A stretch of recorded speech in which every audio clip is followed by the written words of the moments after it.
মানুষের মুখচিত্র আঁকা কেবল একটা ছবি নয়, এটা ধৈর্য, প্র্যাকটিস আর অনুভূতির গল্প। মনে রাখবেন, ভুল মানেই শেখার পথ, আর প্রতিদিনের ছোট ছোট প্র্যাকটিসই আপনাকে করে তুলবে অসাধারণ আর্টিস্ট। অনেকেই ভাবে আমি এতদিন ধরে ছবি আঁকছি কিন্তু এখনও ভালো পারি না। আসলে তারা বোঝে না ভালো পারা কখন একটা গন্তব্য না, এটা একটানা পথ চলা।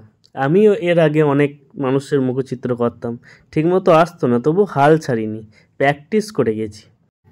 তুমি যদি এখনই নিখুঁত হতে চাও তবে তুমি শেখার আনন্দই হারিয়ে ফেলবে। একজন শিল্পীর ব্যর্থতা মানে সে চেষ্টা করছে কিন্তু যে চেষ্টা বন্ধ করে দেয় সেই আসল ব্যর্থ। যতবার তুমি আঁকতে বসে মনে করছো আজ হবে না, ঠিক ততবার তুমি তোমার পরবর্তী সফলতার একটু কাছে চলে গিয়েছিলে। কারণ প্রতিবার ব্যর্থ আঁকাটা তোমার হাতে অভিজ্ঞতার রেখা টানে। তাই হাল ছাড়বেন না, অবশ্যই সফলতা পাবেন। প্র্যাকটিস, আঁকা শুধু প্র্যাকটিস, প্র্যাকটিস করে যান, অবশ্যই হবে।